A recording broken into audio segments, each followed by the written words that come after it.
지금 서울 한복판에서 벌어진 사고 때문에 현장 분위기가 완전히 뒤집혔습니다. 평소 차량 통행이 많던 서소문 고가차도가 철거 작업 도중 갑자기 무너져 내리면서 작업자들이 구조물 아래에 갇히는 초유의 상황이 벌어진 건데요. 특히 사고가 발생한 시간이 한창 작업이 진행되던 오후였다는 점 때문에 충격이 더 커지고 있습니다. 처음 신고가 접수된 시간은 오후 2시 32분. 당시 현장에서는 고가차도 철거 작업이 진행 중이었고 갑자기 구조물 일부가 아래로 붕괴되면서 작업 차량 한 대까지 그대로 매몰된 것으로 전해졌습니다. 문제는 사고 직후 현장 상황이 생각보다 훨씬 심각했다는 점입니다. 구조대가 급하게 투입됐지만 이미 현장 일부가 크게 뒤틀린 상태였고 추가 붕괴 위험까지 제기되면서 구조 작업도 쉽지 않았던 것으로 알려졌습니다. 결국 현장에 있던 작업자 6명 가운데 50대 남성과 60대 남성 2명이 숨졌고 나머지 인원들도 부상을 입은 상태로 구조됐습니다. 그런데 이번 사고가 더 크게 주목받는 이유는 단순한 공사 현장 사고가 아니라 서울 핵심 도심 철거 공사 중 발생했다는 점 때문입니다. 실제로 사고 직후 주변 교통이 크게 통제됐고 시민들 사이에서는 도심 한복판에서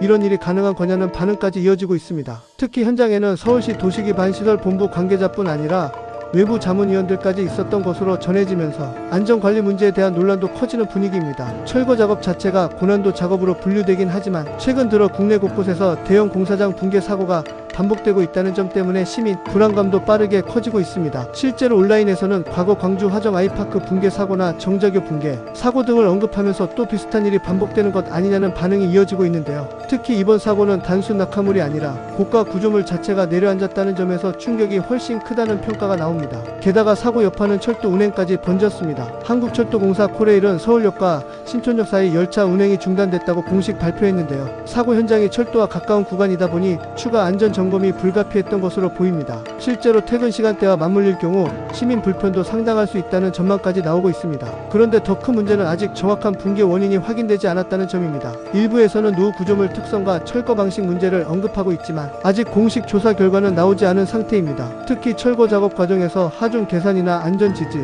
구조가 제대로 유지됐는지 여부가 핵심 조사 포인트가 될 가능성이 커 보입니다. 전문가들 사이에서도 도심 고가차도 철거는 작은 변수 하나만 생겨도 연쇄 붕괴 위험이 커진다는 분석이 나오고 있는데요. 실제로 최근 노후 인프라 철거 공사가 전국적으로 늘어나고 있는 상황이라 이번 사고가 단순 개별 사고로 끝나지 않을 가능성도 제기됩니다. 서울시 역시 현재 추가 붕괴 가능성과 현장 안전 상태를 집중 점검 중인 것으로 알려졌습니다. 시민들 반응도 상당히 무겁습니다. 매일 지나던 길인데 너무 무섭다.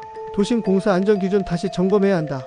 왜 사고는 항상 반복되느냐 같은 반응이 빠르게 확산되고 있습니다. 특히 최근 들어 대형 사고 뉴스가 이어지면서 안전 불감증 문제를 지적하는 목소리도 커지는 분위기입니다. 반면 일부에서는 아직 정확한 원인 조사도 나오지 않은 만큼 섣부른 추측은 조심해야 한다는 의견도 나오고 있는데요. 하지만 분명한 건 이번 사고가 단순 지역 사고 수준을 넘어 전국적인 안전관리 이슈로 번질 가능성이 있다는 점입니다. 앞으로 국토부와 서울시 차원의 정밀조사 결과가 어떻게 나올지 관심이 커지고 있습니다. 특히 공사관리 책임과 안전 매뉴얼 준수 여부를 둘러싼 논란도 이어질 가능성이 높아 보입니다. 지금처럼 빠르게 변하는 이슈를 계속 보고 싶다면 구독과 좋아요 부탁드립니다.